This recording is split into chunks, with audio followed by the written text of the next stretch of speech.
નમસ્કાર. દેવી ભાગવતના 5મા સ્કંદના 12મા અધ્યાયમાં આપનું સ્વાગત છે. આજનું મર્મની વાતનું જે પોડકાસ્ટ છે એ આપણને એવા વળાંક પર લાવીને મૂક્યા છે કે જ્યાં સત્ય અને અહંકાર બે આમને સામને ઊભા છે. શું તમે ક્યારેય વિચાર્યું છે કે વિનાશ કાળ નજીક હોય ત્યારે માણસની બુદ્ધિ કેવી રીતે ભ્રમિત થાય છે? આપણે સાંભળ્યું છે બહુ વખત કે વિનાશ કાળે વિપરીત બુદ્ધિ. પણ એવું થાય છે કેવી રીતે? એની ઘટના ગયા અધ્યાય ને આજના અધ્યાયમાં આપણે સાંભળવા. આપણે કલ્પના એવી કરવાની છે કે કોઈક નાનકડો દીવો સૂર્યને પોતાની સાથે લગ્ન કરવાનો પ્રસ્તાવ આપે છે. અને આજના અધ્યાયમાં આપણે જોઈએ કે કેવી રીતે મહિષાસુરનો મંત્રી તામ્ર જગત જનની આદ્ય શક્તિને એક પશુ સાથે લગ્ન કરવાની સલાહ આપે છે.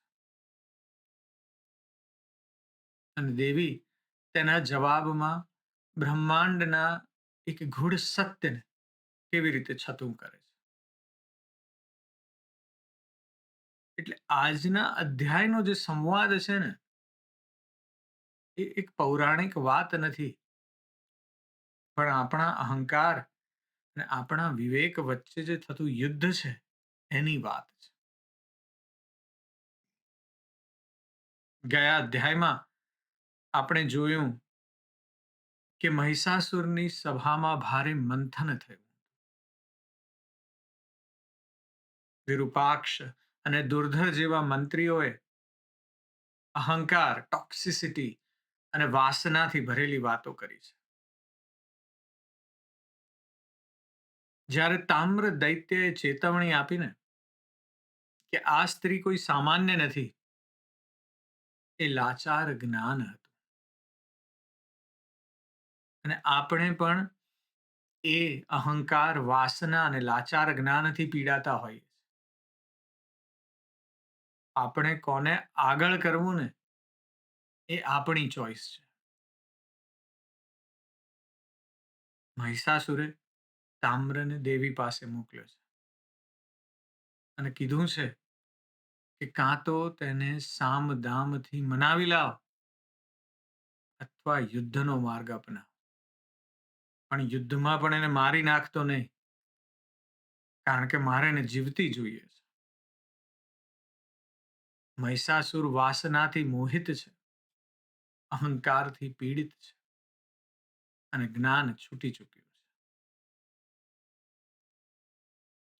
અને તામ્ર મહિષાસુરનો વફાદાર સેનાપતિ છે. એટલે યમદૂતના, યમલોકના બધા જાત જાતના સિમ્બોલિઝમ્સ જોઈ રહ્યો છે, પણ વફાદારી છોડી શકતો નથી. એટલે દેવી પાસે પહોંચ્યો છે અને અત્યંત મીઠી વાણીમાં લાલચ આપવા લાગ્યો છે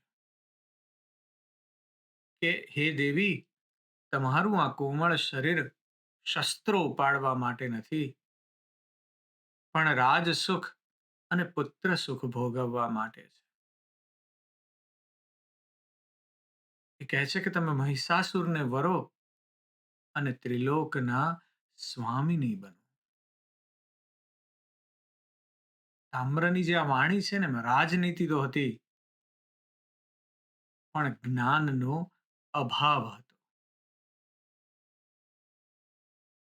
આ વાત આપણે ગયા અધ્યાયમાં સાંભળી છે.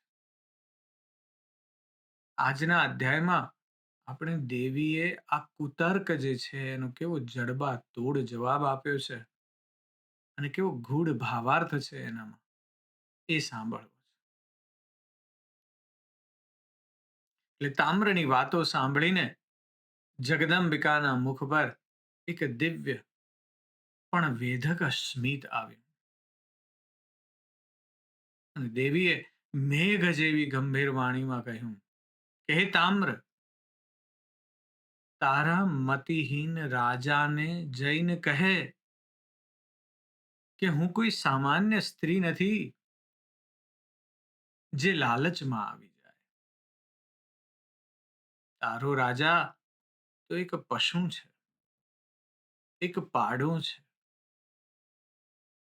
હું વિષ્ણુ, શિવ, બ્રહ્મા કે ઇન્દ્રને પણ પસંદ નથી કરતી, તો તારા એ લાંબા પૂંછડાવાળા અને મોટા પેટવાળા પાડાને પરણવાનો તો પ્રશ્ન જ ક્યાં ઉઠે છે? જો હું એને વરું તો આખા જગતમાં મારી હાંસી થાય. મારે કાંઈ હાંસીના પાત્ર નથી બનવું.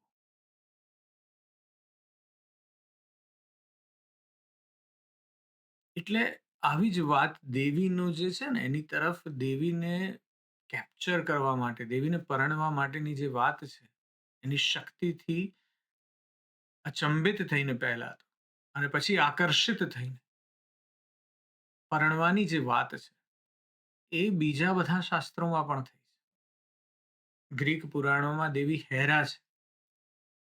એ સામાન્ય મનુષ્ય કે રાક્ષસ જ્યારે દેવીની ગરિમાને ઠેસ પહોંચાડવાનો પ્રયત્ન કરતો, આવી જ રીતે, કારણ કે પુરુષોને એમ કે આ સ્ત્રી છે, આને તો હું ગમે તે કરી શકું. અને ત્યારે તેનો ક્રોધ હતો ને પૃથ્વીને હચમચાવી દીધો. અહીં મહિષાસુરનો જે પ્રસ્તાવ છે ને દેવી સાથે, એ દેવી જણાવે છે કે આ તો મર્યાદાનું ઉલ્લંઘન છે.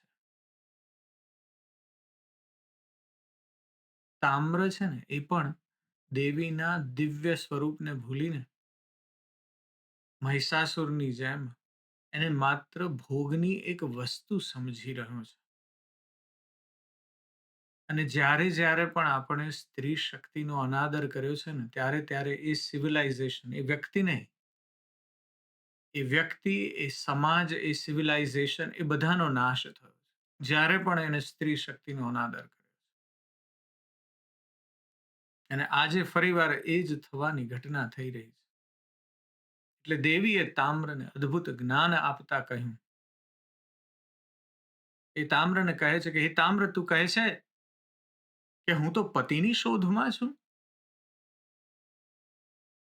અરે મૂર્ખ, મારો પતિ તો પહેલેથી જ વિદ્યમાન છે, સર્વનો કરતા છે, છતાં અકર્તા છે, નિર્ગુણ છે, અનંત છે, સર્વવ્યાપક સાક્ષી છે અને મંગળ રૂપ છે. અને તે પરમાત્માને છોડીને હું તારા પશુ જેવા રાજાને કેમ વરું? અહીં દેવી નિર્ગુણ બ્રહ્મની વાત કરે છે. જેમ શીખ ધર્મમાં એક ઓમકાર એ જ ખ્યાલ છે, ઇસ્લામમાં અલ્લાહ એ નિરાકાર છે, નિર્ગુણ સ્વરૂપ છે. પરમાત્માનો કોઈ આકાર નથી, નિરાકાર છે. દેવી અહીંયા એવા જ પરમ તત્વની વાત કરી, જે સર્વમાં છે પણ કોઈનામાં બંધાયેલા નથી.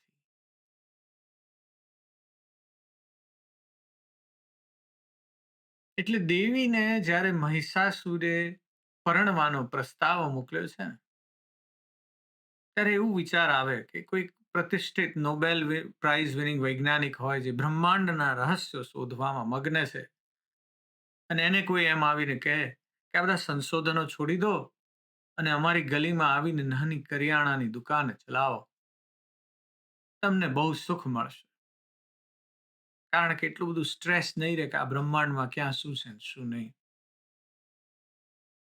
એટલે પેલા વૈજ્ઞાનિકને જે હાસ્ય આવે ને, એવું જ હાસ્ય દેવીને તામ્રના પ્રસ્તાવ પર આવે છે. મહિષાસુરનું રાજ્ય તો દેવી માટે ગલીની નાની દુકાન જેવું પણ નથી. દેવીએ તામ્રને અંતિમ ચેતવણી આપી કે જો તારે જીવવું હોય ને, તો તું ને તારા સ્વામીને કહી દે કે પાતાળમાં ભાગી જાઓ, નહીં તો હું તારો ને તારા અભિમાની રાજા બેયનો વધ કરીશ. અને આટલું કહીને દેવીએ એક એવી ભયંકર ગર્જના કરી કે આખું બ્રહ્માંડ ધ્રુજી ઉઠ્યું. પર્વતો કંપવા લાગ્યા. એ દાનવોની પત્નીઓના ગર્ભ ખરી પડ્યા. આ ગર્જના છે ને એટલે કેવું કે એક જાણે બિગ બેંગના ધ્વનિ જેવી ઉર્જા છે. વિજ્ઞાન એવું કહે છે કે અવાજમાં એટલી શક્તિ છે કે પર્વતોને પણ તોડી શકે છે. બાઇબલમાં એવી વાત છે બુક ઓફ જોશુઆમાં કે શંખનાદ એટલો બધો જોરથી થયો કે જેરિકો નામનું જે ઇઝરાયેલનું નગર હતું ને એની દિવાલો તૂટી પડી હતી. હમણાં જ જોર્ડન ગયા હતા અને ત્યાંથી જેરિકોની દિવાલો દૂરથી દેખાય નગર. અને તેવી જ રીતે દેવીનો જે આ નાદ છે ને એ અસત્યની દિવાલો તોડવા માંગે છે. અને આ નાદ સાંભળીને તામ્ર ભાગ્યો ભયભીત થઈને. અને મહિષાસુરને જઈને બધી વાતો કરી દીધી.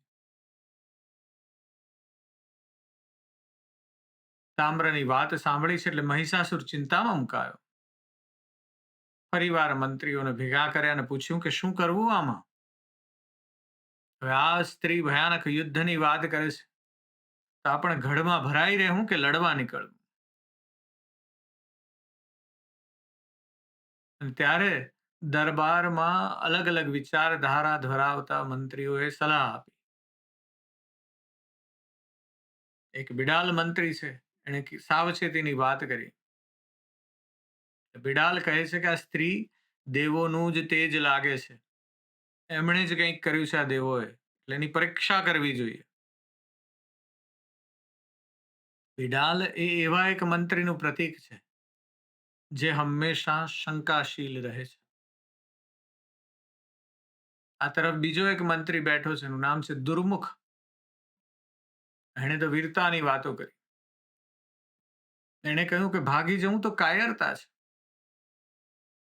યુદ્ધમાં મરીશું તો સ્વર્ગ મળશે અને જીતીશું તો સુખ. પણ એ છે ને આ દુર્મુખ એ અત્યંત સાહસિક પણ મૂર્ખ યોદ્ધાનું પ્રતીક છે. અને આ તરફ ત્રીજો એક મંત્રી બેઠો છે એનું નામ છે બાષ્કલ. અને એ અભિમાનથી ભરપૂર છે. એટલે અત્યંત અભિમાની એવા બાષ્કલે કહ્યું કે હું એકલો જ આ સ્ત્રીને મારી નાખીશ. આને કોઈ દેવ દાનવનો ભય નથી. એટલે મંત્રીઓનું આ વાત સાંભળીને દુર્ધર નામનો એક બીજો મંત્રી બેઠો છે ખૂબ પ્રભાવશાળી છે. અને દુર્ધરે કહ્યું કે મહિષાસુરજી મંત્રીઓના પણ 3 પ્રકાર છે જે આજે પણ લાગુ પડે છે. એક એવો મંત્રી છે જે સત્વગુણી છે. આ સત્વગુણી મંત્રી એ સ્વામીના હિતમાં માને છે, ધર્મમાં માને છે અને પોતાની શક્તિ મુજબ સાચી સલાહ આપે છે. થોડું પોતાનું પણ કરી લે છે પણ મોટે ભાગે સ્વામીના હિતમાં જ રહે છે. એક બીજો મંત્રી છે જે રજોગુણી છે. અને આ રજોગુણી મંત્રી છે ને સ્વાર્થી હોય. એ માત્ર ત્યારે જ કામ કરે છે જ્યારે એને પોતાનો ફાયદો દેખાય.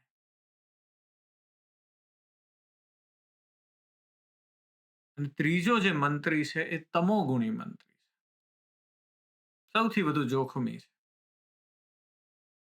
એ સ્વામીના કાર્યોનો પણ નાશ કરીને પોતાનું ભલું શોધે છે. એ ઓલમોસ્ટ અંદર ખાને શત્રુઓ સાથે મળેલો જ હોય છે. અને સમય આવે ત્યારે સ્વામીની પીઠમાં જ છરો ભોંકવી દે છે. એટલે દુર્ધરે ચેતવણી આપી કે મહારાજ એવા મંત્રીઓ પર વિશ્વાસ ન કરો જેઓ તમને માત્ર મીઠી વાતો કરે છે. આવા જ એક મંત્રીની વાત બાઇબલમાં થઈ. બાઇબલમાં રાજા ડેવિડનો જે પુત્ર છે એબ્સાલોમ. અને બાઇબલમાં એનો ડેવિડનો એક સલાહકાર છે એનું નામ છે અહીથોફેલ.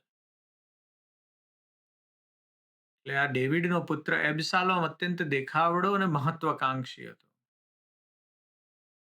અને એણે પોતાના પિતા વિરુદ્ધ બળવો કરી અને સિંહાસન છીનવવાનો પ્રયાસ કર્યો અને આ બળવામાં ડેવિડનો સૌથી બુદ્ધિશાળી અને વિશ્વાસુ જે સલાહકાર હતો અહિતોફેલ એ એબ્સાલોમના પક્ષમાં જોડાયો. એને થયું કે આ જ ફ્યુચર છે, આની જોડે જોડાઈ જાઓ. અને એ સમયે અહિતોફેલે બહુ સચોટ સલાહ આપી એબ્સાલોમને કે ડેવિડ અત્યારે થાકેલા છે, લાચાર છે, વૃદ્ધ છે, માટે વિલંબ કર્યા વગર અત્યારે જ હુમલો કરો ફરીવાર. જો એબ્સાલોમે આ સલાહ માની હોત તો ડેવિડનો પરાજય અને મૃત્યુ નિશ્ચિત હતું. પણ ડેવિડના જે વફાદાર એક મિત્ર હતા અને જાસૂસ હતા હુશાઈ, અને હુશાઈએ છળ કપટથી એબ્સાલોમને ભ્રમિત કર્યો. હુશાઈએ સલાહ આપી કે અત્યારે ઉતાવળ કરવાને બદલે આખા ઇઝરાયેલની વિશાળ સેનાને ભેગી કરવી જોઈએ. એટલે એબ્સાલોમે અહિતોફેલની સચોટ સલાહને બદલે હુશાઈની લોભામણી વાત માની લીધી. હુશાઈને પોતાના રસ હતા અને અહિતોફેલે જોયું કે એની બુદ્ધિશાળી સલાહ અવગણવામાં આવી છે, એટલે સમજી ગયો કે હવે એબ્સાલોમની હાર નિશ્ચિત છે અને ડેવિડ ફરીવાર સત્તા પર આવશે. અને ડેવિડ જો સત્તા પર આવશે તો એનું કોઈ જગ્યા જ રહી નથી. એટલે પોતાની હાર ને આવનારા અપમાનની કલ્પના કરીને અહિતોફેલ પોતાના ઘરે ગયો, બધી વ્યવસ્થા કરી અને આત્મહત્યા કરી. એટલે આ કથા આપણને સમજાવે છે કે જ્યારે અહંકાર સત્યને બદલે ખુશામતખોરોની વાતને પ્રાધાન્ય આપે છે, ત્યારે વિનાશના દ્વાર ખુલી જાય છે. અહિતોફેલ છે એ રજસ મંત્રી છે, સાચી સલાહ આપે છે પણ અંદર છળ પણ છે, પોતાનું કરી લેવું છે. અને આવી જ રીતે ઇતિહાસમાં અનેક રાજાઓ પોતાના રજોગુણી ને તમોગુણી મંત્રીઓને કારણે ડૂબ્યા છે. મહિષાસુરની સભામાં પણ મોટા ભાગના મંત્રીઓ તમોગુણી હતા, રાજાના અહંકારને પોષતા હતા. એટલે જ્યારે તમોગુણી મંત્રીઓ ભેગા થાય ને ત્યારે ગમે તે રાજ્ય હોય, કંપની હોય, એની પર સંકટ આવે જ. એક એવી સુંદર વાત કરીએ. તમે કંપનીને જાણો છો, ઇન્ટેલ. ઇન્ટેલ આજથી 40-50 વર્ષ પહેલા મેમરી ચિપ્સના બિઝનેસમાં હતી અને એના સીઈઓ હતા, નામ હતું એન્ડી ગ્રોવ. બહુ સુંદર એમણે એક પુસ્તક લખ્યું છે, ઓનલી પેરાનોઇડ્સ સર્વાઈવ. અને એન્ડી ગ્રોવે લખ્યું કે અમે બોર્ડ મીટિંગમાં બેઠા છીએ અને બધા જાત જાતની સલાહો આપી રહ્યા છે કે હવે આપણે ઇન્ટેલે શું કરવું, કારણ કે એક સેમસંગ નામની કંપની છે, માર્કેટમાં આવી છે અને આપણને અંડરકટ કરી રહી છે. એટલે આપણે શું આ મેમરી ચિપ્સના બિઝનેસમાં રહેવું કે કંઈક આગળ કંઈક બીજું કરવું. અને એ સમયે એન્ડી ગ્રોવે એમના બોર્ડ એટલે કે જે મંત્રીગણ છે એને પ્રશ્ન કર્યો કે એમ સમજો કે શેર હોલ્ડર્સ કાલે મીટિંગ થાય અને જોવે કે આપણે કંઈ ગ્રોથ આપી નથી રહ્યા કંપનીને, અને આપણને બધાને ફાંકી મૂકે, બહાર કાઢી મૂકે અને નવું બોર્ડ આવે, નવું આખું મંત્રીગણ ને નવા સીઈઓ આવે, તો એ લોકો શું કરશે? એટલે બોર્ડ કહે કે એ લોકો માઇક્રો પ્રોસેસરના બિઝનેસમાં જશે. અને બસ આ એક વાત સાંભળી એટલે એન્ડી ગ્રોવે કીધું કે મેં નિર્ણય લઈ લીધો કે આપણે આ બધું મેમરી ચિપ્સનો બિઝનેસ વેચી દો અને માઇક્રો પ્રોસેસરની દુનિયામાં જઈએ. અને 80 ને 90 ને 2000 ને 2010ના દાયકામાં 40 વર્ષ સુધી ઇન્ટેલ માર્કેટમાં અજેય કંપની તરીકે બની રહી.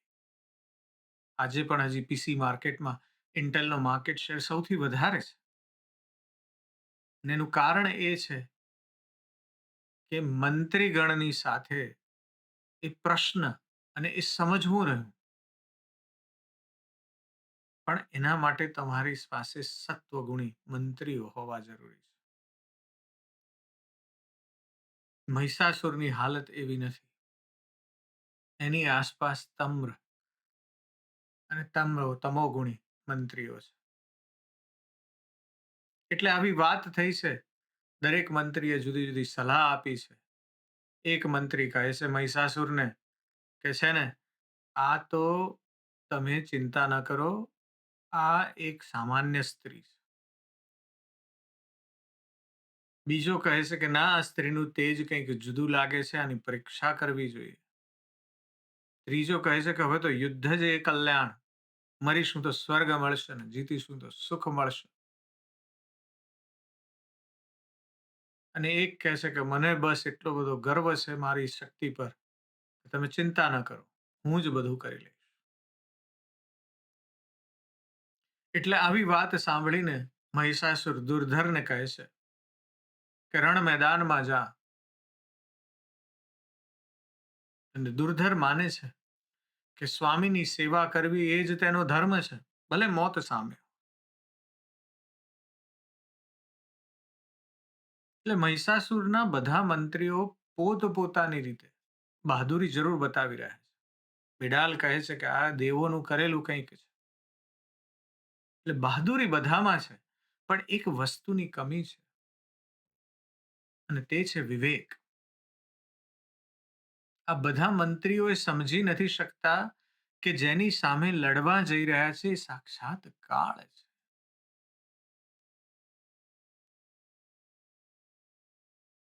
એટલે આજનો જે અધ્યાય છે ને એનો મર્મ એ છે કે આપણી આસપાસના લોકો, આપણા મિત્રો, સગાવાલા, સલાહકાર જે છે આસપાસના, એ જ આપણું ભાગ્ય ઘડે છે.